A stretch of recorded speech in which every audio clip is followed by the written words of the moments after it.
इस कार्यक्रम के प्रायोजक है कृषि एवं किसान कल्याण मंत्रालय, भारत सरकार। अरे अरे अरे क्या कर रहा है? इधर इधर इधर, हम बोल रहे हैं तेरे बीजू का। उतला बोल रहा है? पक्षियों से तो हम खेत को बचा लेते हैं, पर इन घातक रसायनों से कैसे बचाएं? मतलब? देख बेटा, तू जो ये अंधाधुंध रसायन मिलाता है ना, मिट्टी की सेहत बिगड़ने लगी है। और जब माटी ही कमजोर पड़ जाएगी तो उपज कैसे सेहतमंद होगी? अरे पहले ऐसा नहीं था। पूछना अपने बड़े बुजुर्गों से, कैसे फसल लहलहाती थी, शुद्धता झलकती थी। हाँ, माटी भी तंदुरुस्त और लोग भी। अब पहली वाली बात कहाँ? पर अब तो सब यही डाले हैं। सब नहीं, आज भी लाखों जागरूक किसान परंपरागत विधि से फसल उगा रहे हैं। खर्चा कम और उपज की कीमत भी बेहतर पा रहे हैं। सच है? रे बेटे, एक्सपीरियंस से बता रहे हैं। धूप में बाल सफेद नहीं किए हैं। हाँ। ठीक है भाई, मैं भी आज से जैविक खेती शुरू करूंगा। माटी से प्रेम की परंपरा है, परंपरागत खेती। हर जोखिम से निकल कर फसल आए, सुरक्षित हो जाए।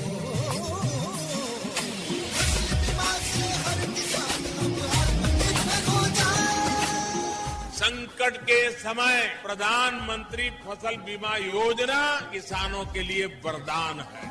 अब सूखा पड़े या बाढ़ आ जाए, कोई डर नहीं। अब ओले पड़े या कीट पतंगे फसल खा जाए, कोई फिक्र नहीं, क्योंकि हमने लिया है प्रधानमंत्री फसल बीमा। बुआई से फसल कटाई तक हर जोखिम का दावा, न्यूनतम प्रीमियम पर अधिकतम भुगतान का वादा। योजना से हर साल जुड़ रहे हैं 5 करोड़ से ज्यादा किसान। अब आपकी है बारी। नजदीकी कृषि कार्यालय, सहकारी समिति, बैंक शाखा, अधिकृत बीमा कंपनी या जन सेवा केंद्र में स्वेच्छा से करा सकते हैं पंजीकरण। फसल बीमा पोर्टल या फसल बीमा ऐप द्वारा भी कराया जा सकता है पंजीकरण। प्रधानमंत्री फसल बीमा योजना, आपकी फसलों का संपूर्ण सुरक्षा कवच, कृषि एवं किसान कल्याण मंत्रालय। नमस्कार, आपने ट्यून किया है आकाशवाणी का FM गोल्ड चैनल। कार्यक्रम है किसान की बात और आज इस कार्यक्रम में हर बार की तरह लेकर हाजिर हैं एक नया विषय, जिसके बारे में आपको बताएंगे और साथ ही साथ सुनवाएंगे एक प्यारा सा लोकगीत भी। जी, और इस कार्यक्रम में मैं हूँ आपके साथ संजय और मेरे साथ है मेरी सहयोगी जी। और साथ ही साथ आपको ये भी बता देते हैं कि आज के विषय का क्या नाम है, किस टॉपिक पर हम बात करने वाले हैं संजय? जी हाँ, हमारा आज का विषय बहुत ही प्यारा है। जिस तरह के हमारे ये श्रोता जो हमारे सुनने वाले हैं वो प्यारे प्यारे मीठे मीठे हैं ना, उसी तरह का स्वाद इससे भी मिलता है।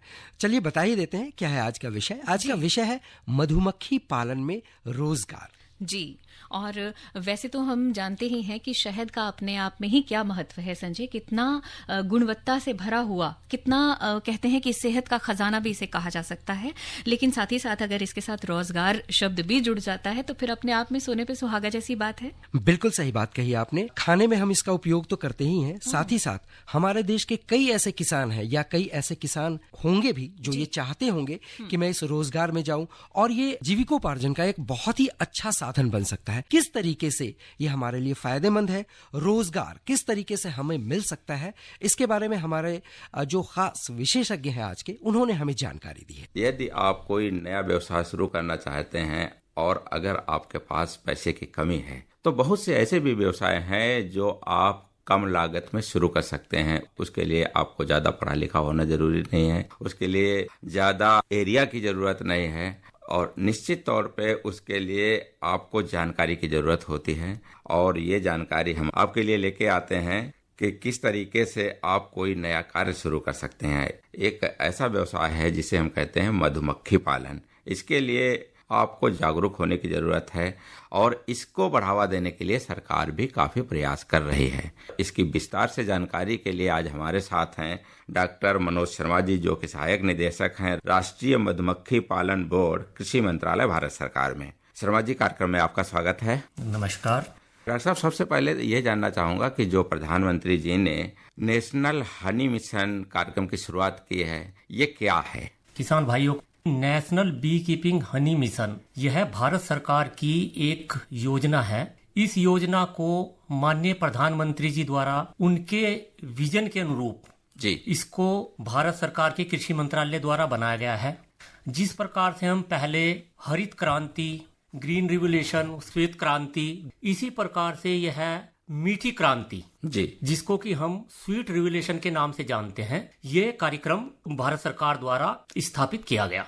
इस कार्यक्रम का मुख्य उद्देश्य ये है कि जो हमारे किसान भाई हैं जिनके पास अपनी कोई जमीन नहीं है और वो अपना कोई व्यवसाय शुरू करना चाहते हैं, तो मधुमक्खी पालन एक ऐसा व्यवसाय है जिसमें आपको जमीन की आवश्यकता और दूसरे प्रकार के कंपोनेंट्स हैं उनकी आवश्यकता इसमें नहीं होती है। तो इसी को ध्यान में रखते हुए वैज्ञानिक तरीके से हम किस प्रकार से मधुमक्खी पालन करें, उसी को ध्यान में रखते हुए ये 500 करोड़ रुपए की एक योजना बनाई गई है 3 वर्षों के लिए, national bee keeping and honey mission. इस योजना के अंतर्गत अभी तक जो भी काम किया गया उसमें मुख्य रूप से मधुमक्खी पालन को बढ़ावा देने के लिए किया गया, लेकिन इस कार्यक्रम को विशेष रूप से इस प्रकार से संचालित किया गया कि मधुमक्खी पालन करने के बाद यानी कि पोस्ट हार्वेस्ट, इसके बाद में आप इसमें किस प्रकार से आगे कार्य करेंगे, उन उद्देश्यों को ध्यान में रखते हुए इस योजना का गठन किया गया है।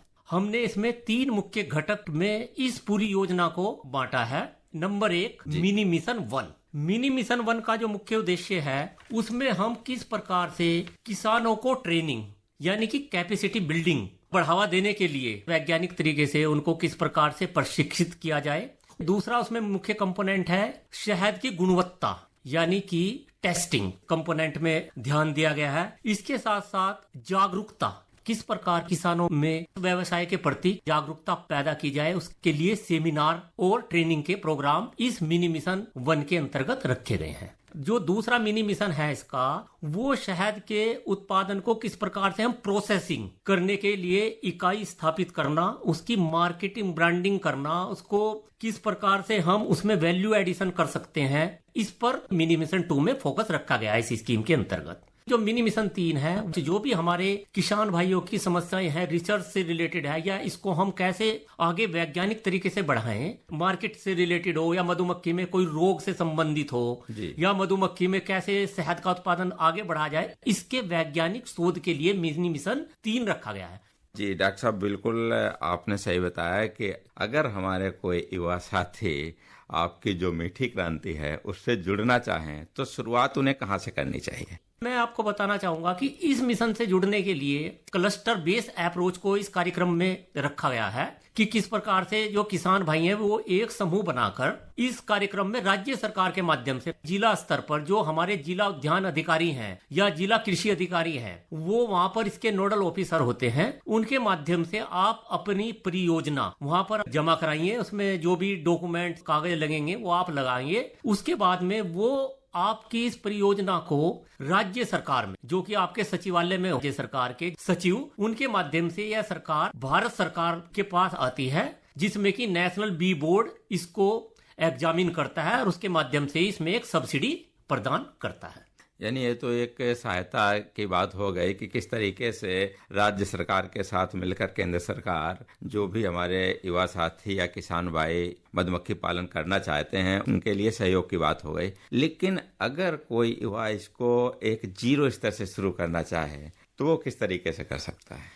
जो भी हमारे युवा इसमें जुड़ना चाहते हैं, मेरी सबसे पहले उनको ये सलाह है कि ये जो मधुमक्खी पालन है इसके लिए सबसे पहले आप इसमें हमारा एक प्रशिक्षण कार्यक्रम है 7 दिवसीय, उस प्रशिक्षण के माध्यम से आप इसमें जुड़ सकते हैं। यह प्रशिक्षण आपको जो हमारे कृषि विश्वविद्यालय हैं, ICR की जो यूनिवर्सिटीज हैं, उनके माध्यम से कृषि विज्ञान केंद्र जो कि पूरे देश में हर जिले में है, उनके माध्यम से समय समय पर इस प्रकार के जो प्रशिक्षण हैं वो निकलते रहते हैं। हमारे युवा भाई स्वरोजगार से जुड़ना चाहते हैं, वो सबसे पहले इसमें प्रशिक्षण लेना बहुत ही आवश्यक है। तो इसके लिए आप दूसरे जो हमारी कुछ रजिस्टर्ड सोसाइटीज हैं जो कि काफी प्रशिक्षित हैं, काफी दिनों से इसमें हनी बी में काम कर रही हैं, उनके माध्यम से भी आप प्रशिक्षण ले सकते हैं। इसके लिए भारत सरकार द्वारा उनको समय समय पर अनुदान दिया जाता है। तो डॉक्टर साहब, जब हमारे कोई भी युवा मधुमक्खी पालन का कार्य शुरू करेंगे तो उसके लिए क्या समय और स्थान का भी ध्यान रखा जाता है कि किस समय शुरू करें और कौन सा स्थान उनके लिए उपयुक्त होता है?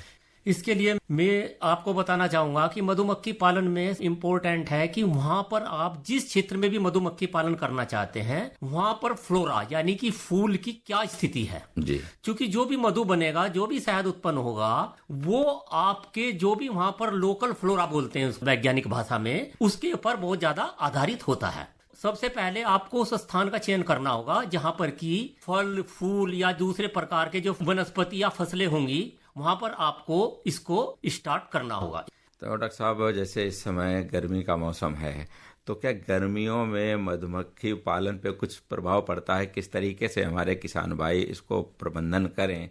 इसके लिए सबसे पहले यह है कि जब ज्यादा गर्मी पड़ती है तो मधुमक्खी जो हैं वो ठीक तरीके से सरवाइव नहीं करती हैं।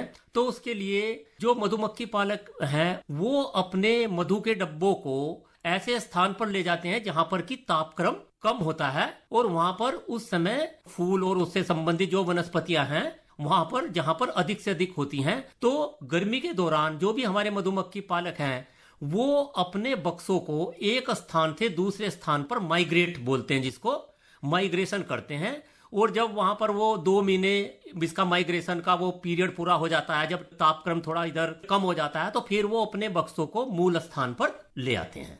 तो डॉक्टर साहब कहते हैं कि मधुमक्खी जो होती हैं उसमें कई तरीके की होती हैं, रानी अलग होती है, शहद इकट्ठा करने वाले होते हैं। तो डॉक्टर साहब, ये कौन कौन सी मधुमक्खियां होती हैं तो ज्यादातर इसमें कार्य करते हैं? इसमें मैं आपको बताना चाहूंगा कि इसमें जो मुख्य रूप से एपिस मेलिफेरा जो कि मैदानी क्षेत्रों के लिए है, वह बहुत ही मुख्य मधुमक्खी है। इसके अलावा भी 2-3 प्रजाति इसकी डारसोटा है या दूसरी प्रकार की जो प्रजातियां हैं ये आसानी से उपलब्ध हो जाती हैं, और इनके शहद का जो उत्पादन होता है वो भी ठीक प्रकार से होता है, और इसमें बीमारी वगैरह की भी कम संभावनाएं रहती हैं।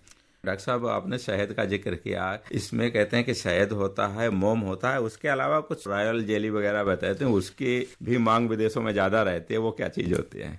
कार्यक्रम जो हमारा national bee keeping honey mission है उसमें इसके साथ साथ शहद के उत्पादन बढ़ाने के साथ साथ जो शहद के दूसरे जो हमारे घटक हैं, जैसे कि इसके बी वैक्स को बढ़ावा देने के लिए, इसमें परपोलिस को बढ़ावा देने के लिए, इस प्रकार से इनको वैल्यू एडिशन करके इन चीजों के माध्यम से हम किसान की जो आय है उसको भी बढ़ावा देने के लिए इस पर कार्य किया जा रहा है। और इसके अवयव हैं जैसे कि बी वैक्स है, बी वेनम है, परपोलिस है, इसको भी बढ़ावा देने के लिए सरकार के द्वारा कार्यक्रम के माध्यम से सहायता प्रदान की जा रही है।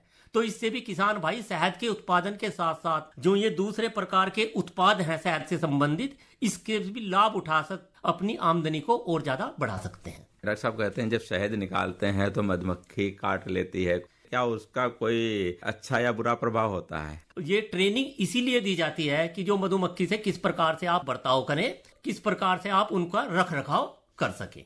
डॉक्टर साहब, क्या मधुमक्खी पालन जो हमारे किसान भाई करते हैं या उनके जो खेत के आसपास कोई फसल लगी हो वहां पे अगर बक्से रख दिए जाते हैं तो क्या उनकी फसलों के उत्पादन पर भी इसका प्रभाव पड़ता है? नहीं, ये तो आपने बहुत ही अच्छा प्रश्न किया। ये मधुमक्खी का सबसे बड़ा प्लस पॉइंट यही है कि जो हमारी फसलें हैं उनके उत्पादन में 20 से 100 गुना तक, बहुत सारी फसलें जो अलग अलग फसलें होती हैं उनमें बहुत ज्यादा उनके उत्पादन में प्रभाव पड़ता है, क्योंकि ये जो मधुमक्खी हैं ये पोलिनेशन का कार्य करती हैं, जिससे कि हमारे शहद उत्पादन के साथ साथ फसलों की जो उत्पादन क्षमता है उस पर भी इसका बहुत अधिक प्रभाव पड़ता है। तो डॉक्टर साहब, इसमें रोजगार के लिए जो हमारे युवा साथी जुड़ना चाहते हैं तो कितनी संभावनाएं हैं?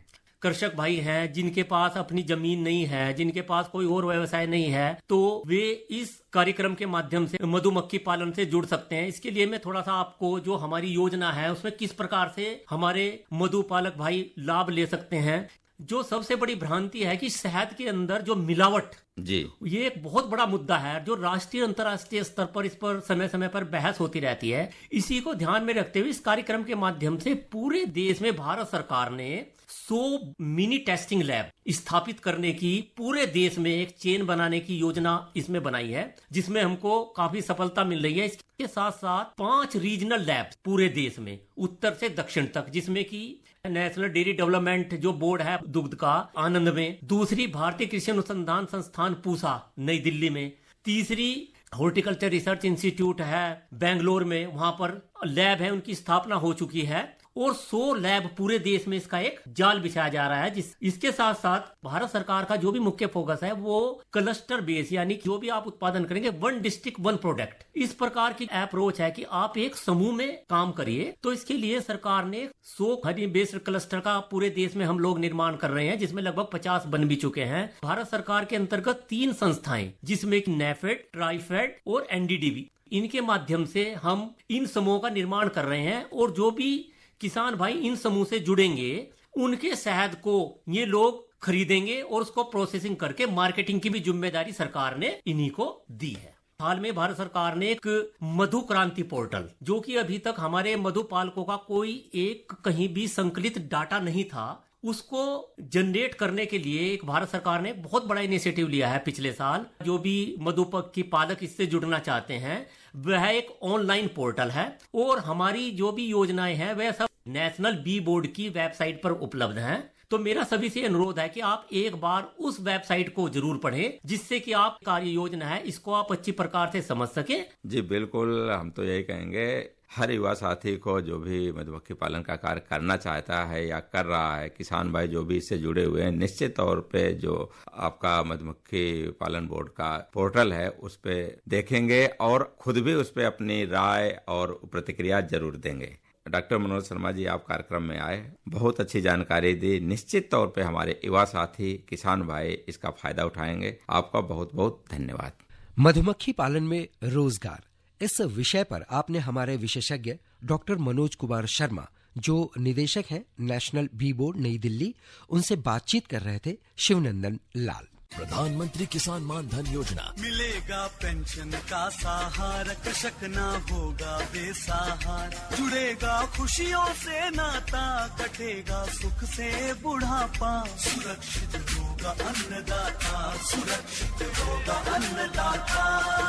प्रधानमंत्री किसान मान धन योजना से लघु सीमांत किसानों का भविष्य होगा सुरक्षित और 60 वर्ष की आयु से 3000 रूपए मासिक पेंशन होगी सुनिश्चित। 55 रूपए से 200 रूपए की मासिक किश्त देकर प्रवेश कर सकते हैं। 18 से 40 वर्ष तक के किसान इस अंशदायक योजना में सरकार देगी बराबर का योगदान। सभी किसान भाई बहन इस योजना के लाभ के लिए जन सेवा केंद्र में जाएं और अपना निःशुल्क नामांकन कराएं। प्रधानमंत्री किसान मान धन योजना, अन्नदाता के परिश्रम को संबल, पेंशन से सुरक्षित उनका कर। कृषि एवं किसान कल्याण मंत्रालय, भारत सरकार द्वारा जनहित में जारी।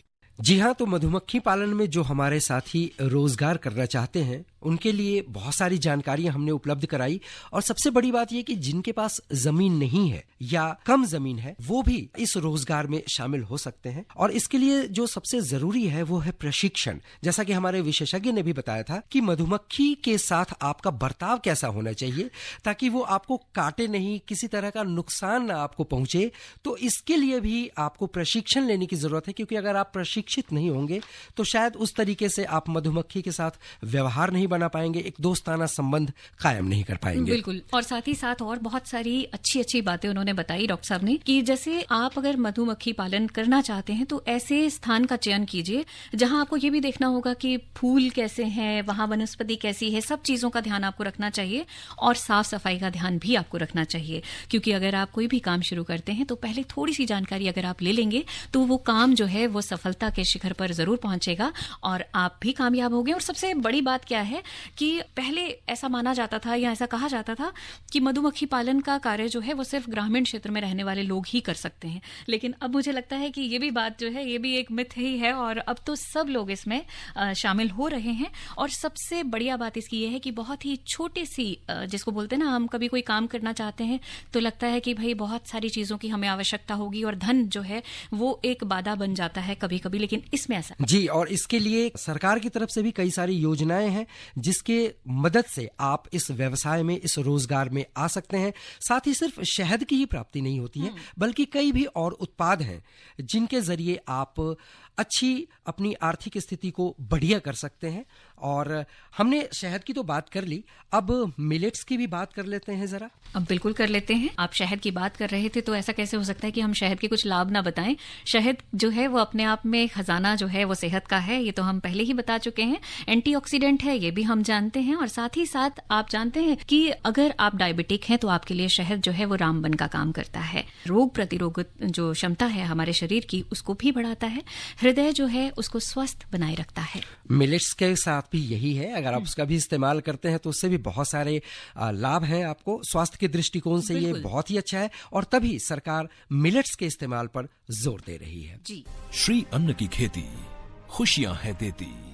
माननीय प्रधानमंत्री जी की दूरदर्शी सोच का ही परिणाम है कि दुनिया में श्री अन्न की मांग बढ़ने लगी है, जिसका सीधा लाभ श्री अन्न उत्पादक किसानों को मिल रहा है।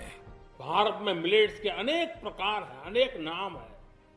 उसके प्रोत्साहन के लिए भी अनेकविध योजनाएं बनाई गई हैं। इसलिए अब इस सुपर फूड को दी गई प्राथमिकता से देश के छोटे किसानों, हमारे आदिवासी भाई बहन जो किसानी करते हैं, उनको आर्थिक संबल मिलेगा और देशवासियों को एक स्वस्थ जीवन मिलेगा।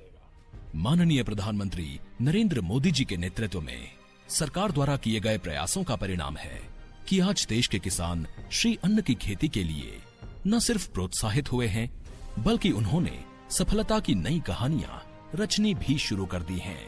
कर्नाटक राज्य के मैसूर जिले के गोपालपुरा गांव के सिद्धगौड़ा एक ऐसे प्रगतिशील श्री अन्न किसान हैं, जिन्होंने अपनी लगन और मेहनत से अपनी एक अलग पहचान बनाई है। आज सिद्धगौड़ा गोपालपुरा गांव के तमाम किसानों के लिए एक आदर्श हैं।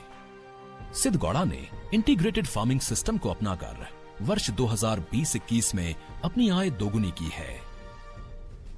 पहले आप श्री अन्न बिखेर कर खेती करते थे तो 14,000 रुपए प्रति एकड़ की कमाई करते थे, लेकिन क्यारी की तरह लाइन लाइन से रागी की फसल को उगाकर आपने 28,000 रुपए प्रति एकड़ का लाभ प्राप्त किया है। लाइन में रागी की बुआई करने के कारण सिद्धगौड़ा ने प्रति हेक्टेयर 9 क्विंटल रागी और अंतर फसल के तौर पर 4 क्विंटल दाल की फसल पैदा की। कृषि विभाग के अधिकारियों द्वारा गांव में की गई चर्चा के दौरान आपने रागी की लाइन बुआई और इंटीग्रेटेड फार्मिंग के बारे में जाना। लाइन में बुआई बेहतर अंकुरण सुनिश्चित करती है और इसमें बीज की आवश्यकता भी कम होती है। साथ ही इसमें खरपतवार का बेहतर प्रबंधन संभव है, जिससे उत्पादकता और कमाई में वृद्धि होती है। 6 एकड़ में हम रागी उगाते हैं। पहले बिखेर कर उगाते थे, लेकिन वो सही उपज नहीं दिया। बाद में हमने कृषि अधिकारी से मदद ली, गाय का गोबर डाला, इससे हमें अच्छी फसल मिली, जिससे बेच के हमें बहुत लाभ मिला। पहले 6 क्विंटल रागी मिलता था, अभी 15 से 20 क्विंटल रागी मिलता है। 10 क्विंटल दाल, ये सब भी हमने उगाया। सिद्धगौड़ा की तरह ही कर्नाटक राज्य के तुमकुर जिले के हेमदोर गांव के एक लाभार्थी किसान हैं एच.के. रघु। एच.के. रघु अपने खेतों में तो सांवा की खेती करते ही हैं, साथ ही जमीनों को लीज पर लेकर रागी भी उगाते हैं। एच.के. रघु ने अपनी प्राइमरी प्रोसेसिंग मशीनें भी लगाई हैं। रघु के यहाँ किसान अपने श्री अन्न की प्रोसेसिंग भी कराने आते हैं। रघु श्री अन्न की प्रोसेसिंग के बाद उन्हें पैक करते हैं, जिन्हें लोग उनसे खरीदने आते हैं। साथ ही वो पैक्ड श्री अन्न की मार्केटिंग शहरों में भी करते हैं। जो भी मैं ग्रो कर रहा हूँ उसे अपने ही मिल में तैयार करता हूँ और बेचता हूँ। अगर मैं सिर्फ रॉ मटेरियल बेचूंगा तो मेरा लाभ कम होगा। हम तैयार किया हुआ सांवा को बेचेंगे तो लाभ ज्यादा है, 25% एक्स्ट्रा मिलता है लाभ। एच.के. रघु आसपास के किसानों को श्री अन्न की खेती के लिए प्रेरित भी करते हैं। तुमकुर जिले के भूपसेंद्रा गांव के किसान कृष्णप्पा डी ज्वार और कोडो की खेती करते हैं। कृषि अधिकारियों से श्री अन्न की खेती के वैज्ञानिक तरीके सीखने के बाद कृष्णप्पा डी अपने बेटे के साथ ब्रॉडकास्टिंग की जगह स्पेसिंग तकनीक से कोडो की लोकल वैरायटी उगाते हैं। 1 एकड़ से 6 क्विंटल तक कोडो की खेती करके आप 60,000 रुपए कमाते हैं और अपने परिवार को बेहतर स्वास्थ्य और खुशियां देते हैं। मैं कृष्णप्पा का बेटा हूँ। पिछले बार 2 एकड़ में हमने कोडो ग्रो किया, 16 क्विंटल मिला। 8 क्विंटल हमने यूज किया और 8 सेल किया। 60,000 का प्रॉफिट हमें मिला। वो पैसा हमने खेती में डाला। इस साल फिर हमने कोडो किया है। कृषि अधिकारी से हमें अच्छी सलाह मिली, कौन सा गोबर डालना है करके उन्होंने बताया। कोडो के बीच में हमने तुअर दाल डाली, जिससे हमें और लाभ मिल गया। इसलिए हमने अंतर फसल के तौर पर तुअर दाल को डाला। श्री अन्न की खेती के पारंपरिक तरीकों की जगह वैज्ञानिक तरीके अपनाने से देश भर में किसानों के चेहरों पर खुशहाली आ रही है। जी हाँ, हमारे देश के किसान दिन रात कड़ी मेहनत करके हमारे लिए भोजन की व्यवस्था तो करते ही हैं, और हम अपने इस कार्यक्रम यानी किसान की बात के जरिए उन तक नई नई जानकारियां भी पहुंचाते हैं। इन जानकारियों के अलावा हमारा भी फर्ज बनता है कि हम उनके लिए थोड़ा सा मनोरंजन भी तो करें, तो क्यों ना उनके लिए एक लोकगीत बजाया जाए।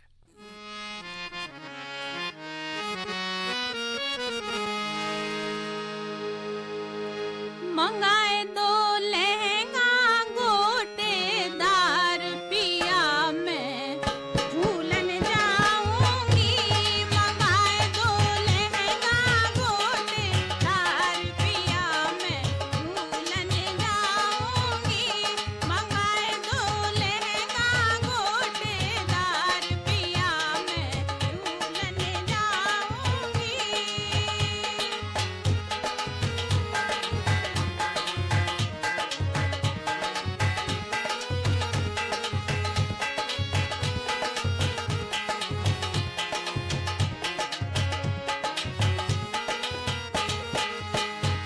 मंगाए दो रेशमी अंगिया, मंगाए दो रेशमी अंगिया, पिया जयपुर की चुनरिया, पिया जयपुर की चुनरिया।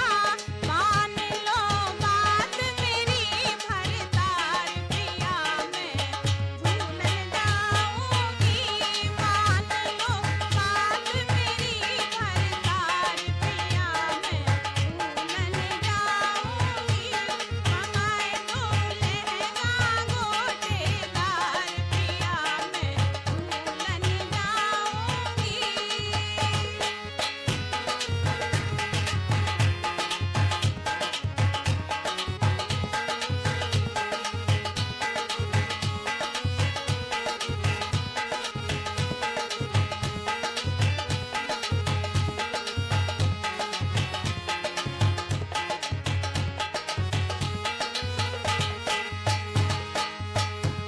जड़े हो चांद और तारे, जड़े हो चांद और तारे, सितारे हो बहुत सारे, सितारे हो बहुत सारे। किनारी किनारी किनारी मैं सोने के तार पिया। जी हाँ श्रोताओं, और कार्यक्रम किसान की बात में अब वक्त आ गया है कि हम आज के लिए आपको अलविदा कहें। और आज जो हमारा विषय था वो था मधुमक्खी पालन में रोजगार, और इस पे हमारे विशेषज्ञ थे डॉक्टर मनोज कुमार शर्मा। लेकिन इस वादे के साथ कि कल एक बार फिर से एक नए विषय के साथ हम आपके सामने हाजिर होंगे। इसी के साथ दीजिए इजाजत। नमस्कार। इस कार्यक्रम के प्रायोजक थे कृषि एवं किसान कल्याण मंत्रालय, भारत सरकार।